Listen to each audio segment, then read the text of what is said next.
1803 میں شاہ عبدالعزیز صاحب محدث دہلوی نے جس دن انگریز نے ایسٹ انڈیا کمپنی نے اعلان کیا تھا کہ آج ملک خدا کا ہے، خلق خدا کی ہے، حکومت اور ملک بادشاہ سلامت کا ہے، لیکن آج سے ملک کے اندر حکم ایسٹ انڈیا کمپنی کا ہے، اس دن شاہ عبدالعزیز صاحب محدث دہلوی نے اعلان کیا تھا کہ آج ہمارا ملک غلام ہو گیا، اس کی آزادی کے لیے جہاد کرنا ہر مسلمان کا فرض ہے۔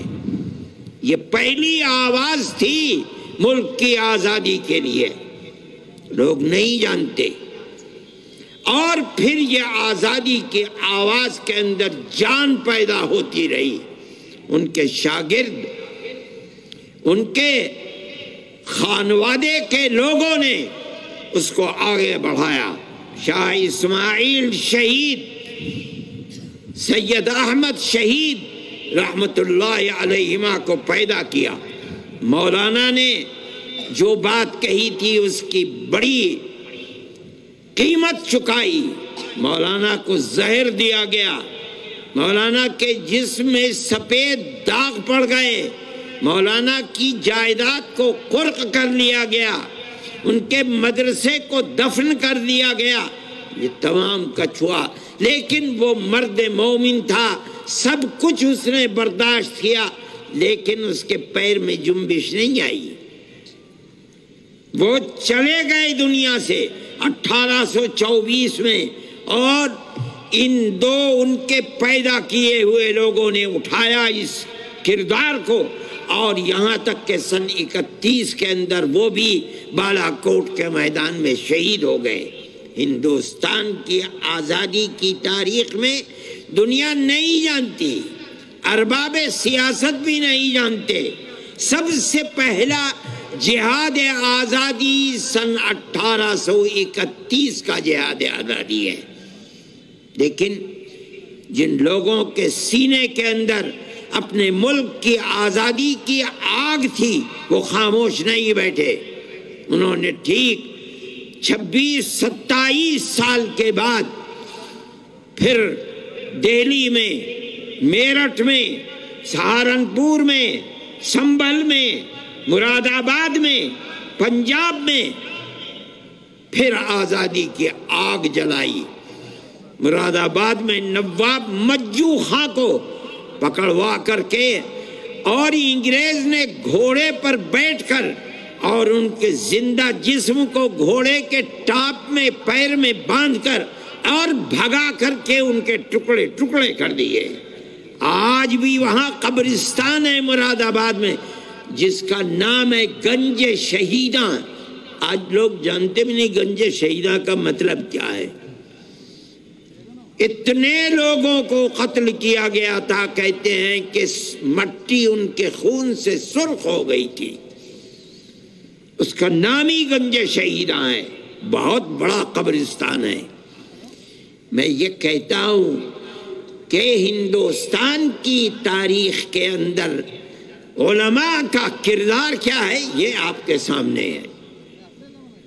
ٹھیک ہے، اس کے اندر بھی 31 میں شکست ہوئی، سن 57 میں شکست ہوئی۔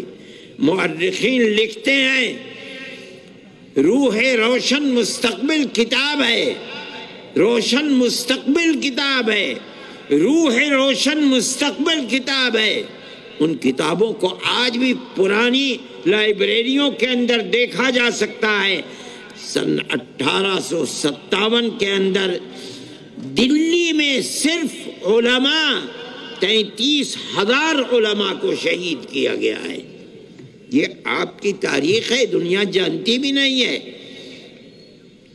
جب یہاں بھی ناکامی ہوئی تو اس کے بعد دارالعلوم دیوبند کو قائم کیا گیا، اور وہ بھی عجیب چیز ہے کہ جب عام معافی کا اعلان ہوا تو علماء نے یہ دیکھا کہ وہ لوگ جن کی گھٹی کے اندر انگریز کی دشمنی تھی اور وہ 1857 کے اندر شہید کر دیے گئے۔ انہی کی یتیم اولاد سڑکوں کے اوپر بھیک مانگ رہی ہے، مرنے والا مر گیا، بیوہ ماں اپنے ناموس کی حفاظت کرتے ہوئے گھر کے اندر بیٹھی ہوئی ہے، اور اولاد کے پاس کھانے کو نہیں ہے، وہ بھیک مانگ رہے ہیں۔ چرچ کے لوگ ان کا ہاتھ پکڑ رہے ہیں اور ماں سے کہتے ہیں یہ بچہ ہمیں دو، ہم اس بچے کو مفت پہنائیں گے، مفت کھلائیں گے، مفت پڑھائیں گے، اور اس کے بعد اس کو علم دے کر گورنمنٹ کی ملازمت دلائیں گے، یہ اپنے پیٹ کو بھی پالے گا، تمہارے پیٹ کو بھی پالے گا۔ یہ ان کے لیے ایک بہت بڑی چیز تھی کہ جس کا باپ انگریز کی دشمنی کے ملک کی آزادی کے لیے اپنی جان قربان کر دیتا، آج انگریز اسی کے اولاد کو پکڑ کر اپنا وفادار بنا رہی ہے۔ یہ لوگ فقیر تھے، درویش تھے، ان کے پاس کچھ نہیں تھا۔ انہوں نے اعلان کیا، دارالعلوم دیوبند کی بنیاد ڈال دی سن 1866 میں، اور یہ کہا اپنی اولاد ہمیں دو، ہم اسے مفت پڑھائیں گے، مفت لکھائیں گے، مفت کتابیں دیں گے، کھانا دیں گے، اور مجاہد باپ کی اولاد کو مجاہد بنا کر دنیا کے سامنے پیش کریں گے۔ وہ اس میں کامیاب ہوئے۔ یہ حیرت کی بات ہے، انگریز اگر کہتا تھا کہ ہم اس کو کھانا روٹی دیں گے، پڑھائیں گے، اس کا دعویٰ یہ تھا کہ اس کی حکومت کے اندر سورج غروب نہیں ہوتا۔ ہندوستان کی دولت کو انہوں نے لوٹا تھا، وہ لوٹ رہے تھے، ان کے ہاتھ میں طاقت تھی۔ یہ تو درویش لوگ تھے، ان کے پاس صبح کا کھانا ہے تو شام کا نہیں، شام کا ہے تو صبح کا نہیں، ان کے اندر کہاں سے یہ طاقت پیدا ہو گئی؟ لیکن آپ یہ دیکھیے، اور 150 سال کی تاریخ میں اس کے اوپر غور کیجئے، ان کے پاس خود کچھ نہیں تھا۔ انہوں نے مسلمان قوم کو تیار کیا اور کہا کہ ان مدرسوں کی حفاظت کرو، مجاہدین کے ان بچوں کے لیے چندہ جمع کرو، مجاہد کی اولاد کو ملک کے آزادی کے لیے جہاد کرنے والا بناؤ۔ لوگوں نے اپنے دل نکال کر دے دیے، اور 150 سال کی تاریخ میں آج تک دنیا میں یہ قوم کہیں بھی بس رہی ہے، ان مدرسوں کو چلا رہی ہے۔ یہ ان کی کرامت ہے۔